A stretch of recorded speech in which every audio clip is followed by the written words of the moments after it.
మంత్రిలో protocol విషయంలో మరి ఇక్కడ పెద్ద ఎత్తున దుమారం రేగుతా ఉన్నది. మరి ఇక్కడ ఏదైతే ఎంపీ గడ్డం వంశీకృష్ణకు సంబంధించి ఆ ప్రోటోకాల్ లేకుండా దళిత ఎంపీని అవమానపరుస్తా ఉన్నారు శ్రీధర్ బాబు అని చెప్పి ఏదైతే పెద్ద ఎత్తున దుమారం రేపుతా ఉన్నదో మరి ఇక్కడ మంత్రి వర్గీయులు కూడా లేదా గడ్డం వంశీకృష్ణను టార్గెట్ చేసి మరి ఇక్కడ ఏదైతే మా మంత్రి దయా దాక్షిణ్యాల మీదే గెలిచినావు అని చెప్పి ఆయనను మరి ఇక్కడ ఏదైతే ప్రోటోకాల్ కు సంబంధించి మరి దాన్ని తప్పును సరిదిద్దుకోవాల్సింది పోయి ఆయన మీద ఉల్టా ఎదురుదాడి చేస్తున్న పరిస్థితి మనం ఇక్కడ గమనించవచ్చు.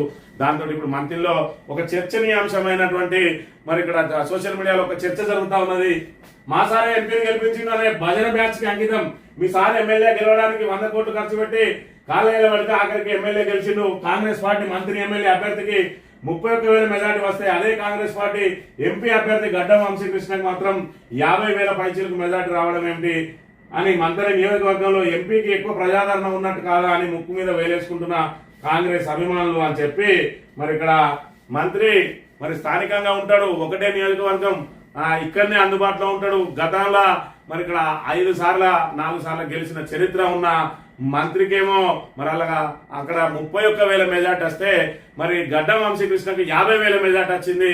మరి మీసారి చేయబట్టే వస్తే మరి 30,000 మీసారికి వస్తే మా గడ్డం వంశీకృష్ణకు బడుగు బలహీన వర్గాల ప్రతినిధికి 50,000 ఓట్లు ఏ విధంగా వచ్చినాయి అని చెప్పి మరి ఇక్కడ ప్రశ్నిస్తా ఉన్నారు. కాంగ్రెస్ అభిమానులే అంతర్మగనం చెందుతా ఉన్నారు. ఇక్కడ కాక ఫ్యామిలీకి మరి దుద్దిల ఫ్యామిలీకి మధ్యలో ఇక్కడ పెద్ద ఎత్తున వివాదం చెలరేగుతున్న పరిస్థితి మనం ఇక్కడ గమనించాలి.